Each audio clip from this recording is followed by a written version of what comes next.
आज हम बात करेंगे कि एक स्ट्रॉन्ग, पॉजिटिव और एक बेहतर रिलेशनशिप के लिए क्या ज़रूरी है। दो लोगों के बीच में जो आपस में बात हो, हमारा कम्युनिकेशन हो, एक दूसरे के प्रति हमारा एटीट्यूड कैसा हो, हमारी सोच कैसी हो, हमारा कॉग्निशन कैसा हो, इसके बारे में हम ज़रूर बात करेंगे। क्यों ज़रूरी है एक तो बेहतर रिलेशनशिप के लिए। और कोई भी रिलेशनशिप, हम सोशल बीइंग है, वो हमारी मेंटल हेल्थ को, हमारी इमोशनल हेल्थ को, इवन हमारी फिजिकल हेल्थ को बहुत प्रभावित करता है। सोशल बीइंग है, हर व्यक्ति किसी न किसी में रिश्ते में है। कोई बेटी है तो कोई बहू है, कोई हस्बैंड है ना, कोई फादर है।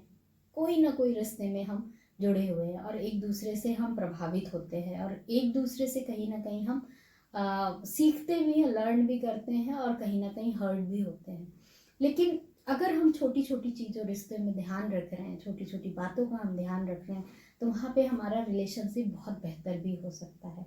तो आज हम यही डिटेल में बात करेंगे कि हमें किन बातों को विशेष रूप से एक बेहतर रिलेशनशिप के लिए, एक बेहतर कम्युनिकेशन के लिए हमें ध्यान रखना चाहिए, ताकि हमारा उस रिलेशनशिप की वजह से हमारी मेंटल एंड इमोशनल हेल्थ किसी भी तरह से प्रभावित ना हो। क्योंकि वो हमारी ग्रोथ को फिर रोक देता है ना, हमारी विकास को हमारे रोक देता है। मान लीजिए कि किसी बच्चे का अपने मदर फादर के प्रति, अपने घर घर के प्रति जो इन्वायरमेंट है, या मदर फादर के साथ उसका जो रिलेशनशिप बहुत अच्छा नहीं है, तो बच्चे की स्टडी प्रभावित होगी, बच्चे की सोच में प्रॉब्लम्स आएगी, बच्चे में निगेटिव एटीट्यूड डेवलप होगा, उसमें एग्रेशन डेवलप होगा, उसमें जो सोशल लोगों से इंटरेक्शन है, लोगों के प्रति जो पॉजिटिव एटीट्यूड है, लोगों से मिलने जुलने का है, वो उससे भागेगा। क्योंकि उसने अपनी फैमिली में क्या देखा है कि हमेशा लड़ाई झगड़ा होना, मदर फादर अच्छे से बात नहीं कर रहे हैं, तो वो भी किसी से बहुत ठीक तरीके से बात नहीं कर पाएगा। इवन जब उसकी खुद बड़ा होगा, जब उसका खुद एक रिलेशनशिप में जाएगा, उसकी शादी होगी, तो उसका भी अपनी वाइफ के साथ, या एक वो लड़की है उस इन्वायरमेंट में, तो उसका अपने हस्बैंड के साथ बहुत अच्छा रिलेशनशिप नहीं होगा।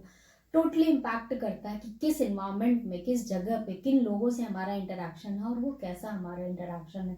तो उसमें फैमिली का बहुत बड़ा रोल होता है। परिवार, परिवार से बच्चा क्या सीख रहा है, परिवार कैसे उसके मदर फादर कम्युनिकेट कर रहे हैं। इसके बाद फिर आगे आगे धीरे धीरे वही उसका परसेप्शन डेवलप होता है, वहीं से उसका लोगों के प्रति सोच, एक नज़रिया, एक एटीट्यूड बनता है। तो यहाँ पे हमें बहुत अवेयर होना चाहिए कि हम अपने बच्चों के साथ क्या कम्युनिकेट कर रहे हैं, बच्चों के साथ हमारा कम्युनिकेशन कैसा है, क्योंकि वो ऑन फ्यूचर इफेक्ट करेगा। और बच्चों के साथ बेहतर कम्युनिकेट करने के लिए हमें कुछ चीज़ों का भी ध्यान रखना पड़ेगा कि हम खुद के साथ कम्युनिकेट या दूसरों के साथ हम कैसा कम्युनिकेट कर रहे हैं। तो इन चीज़ों का भी हमें ध्यान रखना चाहिए। एक बेहतर रिलेशनशिप के लिए ज़रूरी है दूसरों के प्रति एक्सेप्टेंस, दूसरों के प्रति हम स्वीकार्यता। जो जैसा है उसको उसी रूप में स्वीकार करना, उसी रूप में मानना। मान लीजिए कि कोई इंट्रोवर्ट नेचर का है, वो ज़्यादा लोगों से मिलना जुलना नहीं पसंद करता है, ज़्यादा लोगों के साथ ओपन नहीं होना चाहता है, तो उसे एक्सेप्ट करना।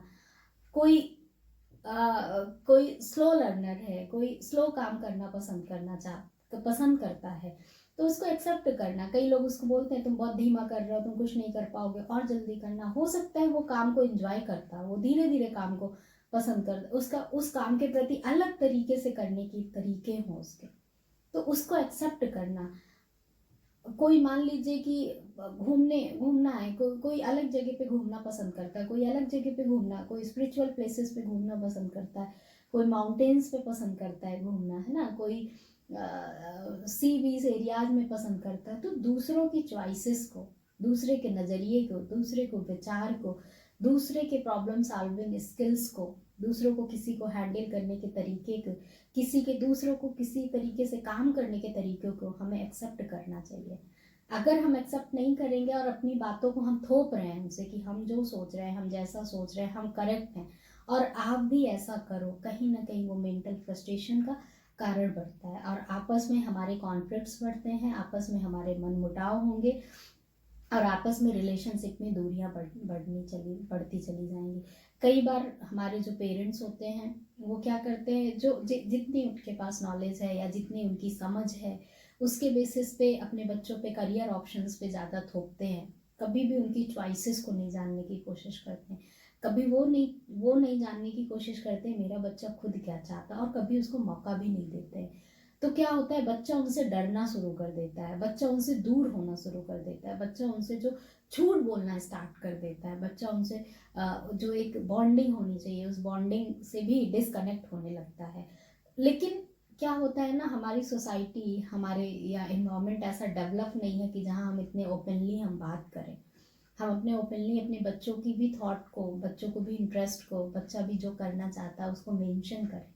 और वो कहीं ना कहीं बहुत बड़े प्रॉब्लम का कारण बनता है। हम ज़्यादातर फैमिलीज में क्या होता है, हम पुरानी किसी गलती के लिए बच्चे को हमेशा ताना देते रहते हैं, हमेशा उसको टोंट कसते रहते हैं, या कि उसमें कोई कमी है तो लोगों के सामने हम टोंट कसते हैं। कभी उससे अकेले बैठ के हमने समझाया नहीं, कभी अकेले बैठ के हमने ये जानने की कोशिश नहीं की बेटा आपसे ये गलती क्यों हुई है, आप ऐसा क्यों कर रहे हो, आप क्यों नहीं अब लोगों के पास में बैठना चाह रहे हो, आप क्यों नहीं लोगों से बात करना चाह रहे हो। हमने कभी जानने की कोशिश नहीं की, हमने क्या किया, बस थोप दिया अपनी बातें, तुम्हें ऐसा करना है, तुम्हें ये करियर ऑप्शंस चुनने हैं, तुम्हें लोगों के साथ ऐसा बिहेव करना है ना। नो डाउट मैं ये नहीं कहना चाह रही कि सारे लोग समझदार होते हैं, बट आप सही तरीके से उनसे कम्युनिकेट करिए, उनके प्रति ये एक्सेप्टेंस भी रखिए कि इसका ओपिनियन, इसका थॉट प्रोसेस मेरे से अलग हो सकता है, अलग होगा ही होगा।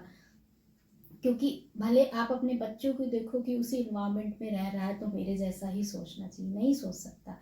उसमें उसका जेनेटिक जो स्ट्रक्चर है वो आपसे अलग है, उसमें आपके भी जीन्स है, उसके मदर के भी जीन्स है, और कई बार हमारे फादर और उनके उनके उनके फादर का भी जीन्स आता है। दूसरी चीज़ें, वो स्कूल जा रहा है, उसका जो बच्चों से इंटरेक्शन है, उसकी जो स्टडी है आपसे डिफरेंट है, तो उसका किसी चीज़ के प्रति डिफरेंट ओपिनियन धीरे धीरे डेवलप हो रहा है। वो हो सकता है कि आप किसी भी परिस्थिति के लिए अलग तरीके से सोचते हो, आपका बच्चा उसी परिस्थिति के लिए अलग तरीके से सोच सकता है।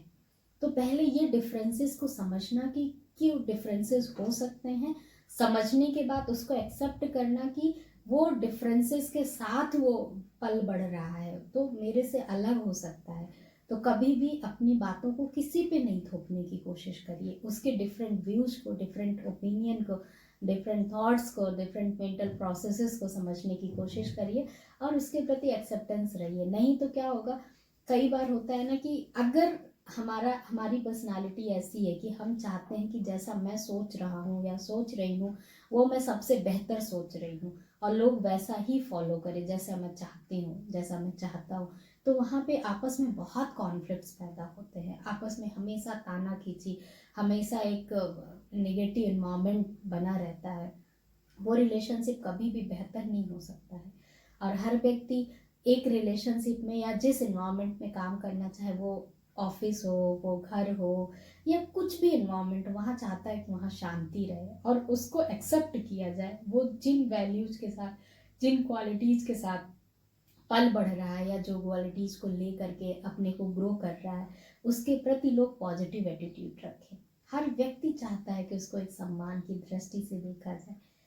तो अगर इन छोटी छोटी चीज़ों का हम ध्यान रख रहे हैं रिलेशनशिप में, हम किसी को भी उनकी क्वालिटीज़ के साथ, उनमें जो भी कमियां हैं या जो भी अच्छाइयाँ हैं उसी को उसी रूप में एक्सेप्ट करते हुए उनके साथ अपने रिलेशनशिप डेवलप करने की कोशिश करें।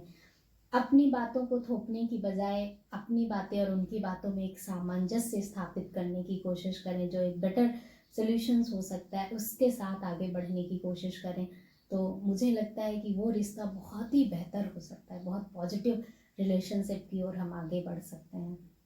तो अगर हम अपनी लाइफ में छोटे छोटे रूल्स का ध्यान रखें, चाहे वो रिलेशनशिप रूल्स हो, चाहे सेल्फ रूल्स हो, है ना, चाहे ऑफिस रूल्स हो, फैमिली रूल्स हो, अगर उन छोटे छोटे रूल्स को हम ध्यान में रखें और उसमें क्लियर रहें कि नहीं, मुझे दो लोगों के रिलेशनशिप है तो वहाँ पे मुझे सामने वाले को भी उतनी वैल्यू देना है जितना मैं खुद को दे रहा हूँ। फैमिली रिलेशनशिप में मुझे छोटों को भी उतनी ही वैल्यू करना है जितने मैं बड़ों को वैल्यू कर रहा हूँ, है ना। ऑफिस रिलेशनशिप में मुझे अपने साथ काम करने वाले वर्कर के प्रति एक रिस्पेक्ट की फीलिंग रखनी, इवन अपने बॉस के प्रति तो रखनी है, लेकिन जो हमारे कर्मचारी वर्ग हैं, जो हमारे सर्वेंट हैं, उनके प्रति भी मुझे एक रिस्पेक्ट की फीलिंग वो एक सम्मान का दृष्टिकोण रखना है। तो ये जो रूल्स आपके दिमाग में जितने क्लियर होंगे अपनी लाइफ के प्रति, अपनी फैमिली के प्रति, अपनी सोसाइटी के प्रति, अपने ऑफिस के प्रति, अपने सर्वेंट्स के प्रति, आप उतने ही खुश रहेंगे और अंदर से कॉन्फ्लिक्ट में नहीं रहेंगे। तो आप मेंटली, इमोशनली, फिजिकली बहुत हेल्दी रहेंगे, क्योंकि आपकी सोच, आपके परसेप्शन और आपका जो कॉग्निटिव स्ट्रक्चर है वो आपकी मेंटल हेल्थ को बहुत बहुत प्रभावित करता है। तो एक अगर बेटर अंडरस्टैंडिंग अपने प्रति, अपने रिलेशनशिप के प्रति, अपनी फैमिली, सोसाइटी के प्रति आप रखेंगे तो नो डाउट आप मेंटली बहुत रिलैक्स रहेंगे और आप अपनी कहीं ना कहीं मेंटल हेल्थ को बहुत बेहतर बनाने में अपनी मदद कर सकेंगे और दूसरों को भी बेहतर समझ पाएंगे और अननेसेसरी कॉन्फ्लिक्ट से आप दूर रहेंगे। ज़्यादा से ज़्यादा ये वीडियो शेयर करिए और भी लोग अपने रिलेशनशिप को कैसे बेहतर बनाएं इसके बारे में जाने, अवेयर हों। मेरा यही एम है कि कितना मैं लोगों को साइको एजुकेट कर सकूँ, छोटे छोटे रूल्स के माध्यम से, छोटे छोटे टिप्स के माध्यम से हम अपनी मेंटल हेल्थ, अपनी इमोशनल हेल्थ या अपने इंटरपर्सनल रिलेशनशिप या अपनी फैमिली के साथ रिलेशनशिप को हम कैसे बेहतर बना सकें। चैनल को सब्सक्राइब भी करें, लाइक करें, ताकि मेरे को भी आपकी तरफ से मोटिवेशन मिलता रहे हमेशा। Thank you.